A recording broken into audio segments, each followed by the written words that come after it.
What is up, Sopranos fans? Kino here, and I am back with another Soprano log. Today we are looking at the third episode of the fourth season, Christopher. Now, this episode has a mixed reception in the community. Some people really don't like it. I can see why, because it's more of a self-contained episode, and there's a lot of satirical elements to it that don't really fit into the narrative of the Sopranos as much as other episodes do. But to me, this episode is aged like fine wine. The way it deals with identity politics and victims groups and, pride in one's culture, all of these issues that the episode addresses are more relevant today than when this episode came out. And to me, that is the mark of great writing. So yeah, let's jump into the episode and take a look at what's happening. This is Christopher.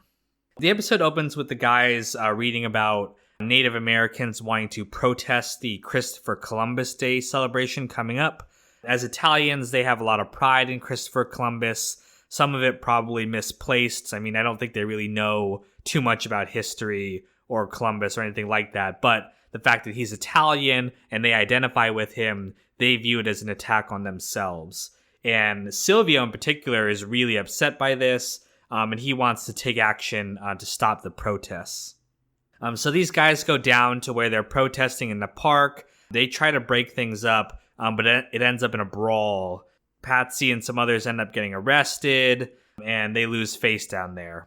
And when Tony learns about this, he's very upset. He doesn't care too much about this Columbus Day stuff. He's just focused on business. But he agrees to help anyway and kind of lead the charge in getting this protest taken down. The wives attend a luncheon at a church, and the speaker talks about Italian-American stereotypes, particularly the connection to the mafia. It's funny, she says that Italians should be associated not with John Gotti, but with Rudy Giuliani. And that's a fun thing to hear nowadays because, people's reception of Giuliani is not what it was when this episode came out. Not getting into politics, but I just thought that was a really funny line there.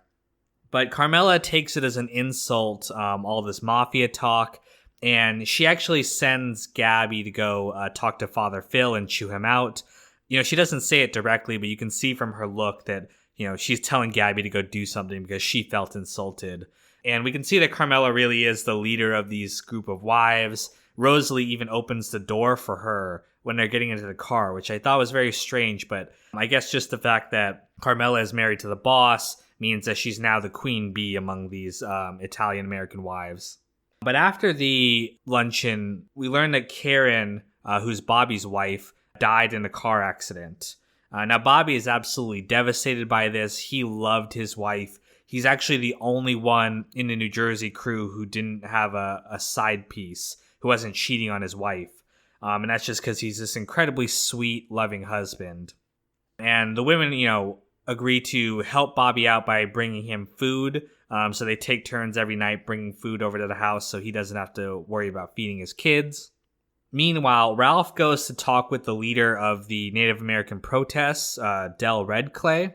He threatens to reveal that the Native American poster boy, Iron Eyes Cody, you might recognize him from that old commercial where some guy throws trash on the ground and he sheds a single tear. But he threatens to reveal that that guy wasn't actually Native American, he was actually Italian.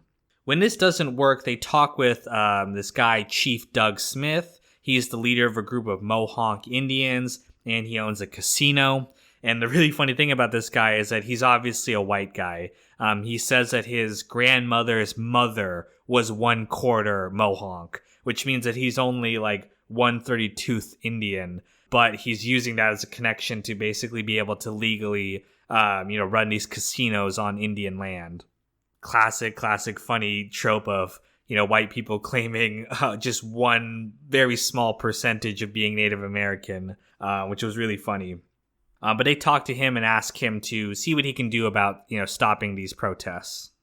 Meanwhile, Janice and Ralph continue to see each other.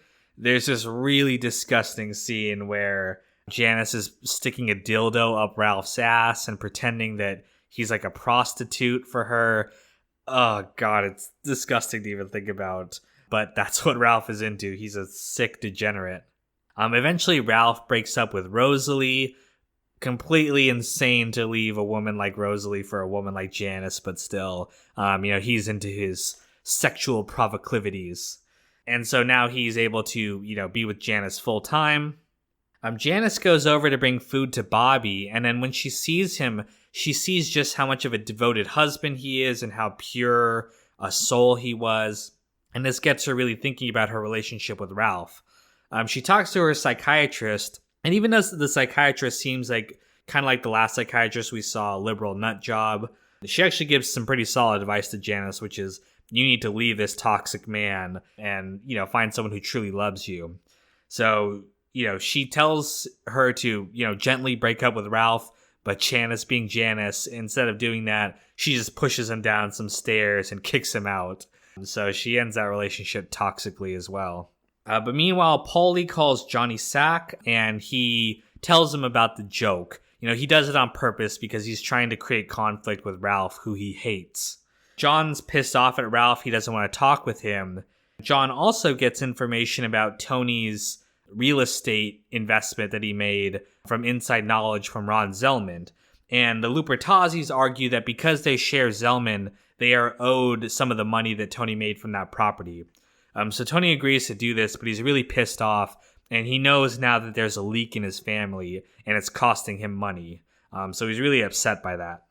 Chief Doug Smith is unsuccessful in stopping the protests. He offers to let the guys come to his casino and play for free in return. He's actually doing it just because he wants Tony to arrange for Frankie Valli to play at his casino. And it's funny that Frankie Valli will actually be on the show in season 5. They end up missing the protest because they were too focused on gambling. So it shows you just what their priorities are, especially Silvio.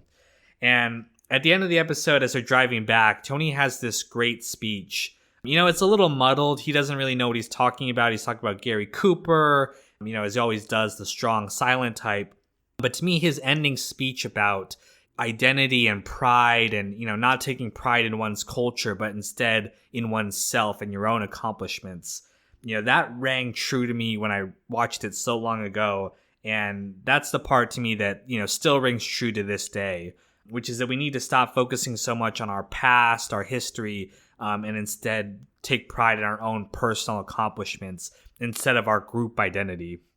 So to me, that's why I really like this episode, and I think it, is more relevant today, like I said, than when it first came out. But let me know what you thought about this episode, and stay tuned for the next Soprano log, coming soon. Thanks. Special shout out to my patrons who made this video happen: Hunter, Tommy Smith, Abdallah Alamari, George Jones, Russell, Sean, Graham Favang, Rooftop, Rico Bellick, Heart of Markness, Broccoli, Isaiah, Placenta Juan, and Logan. You guys are lit.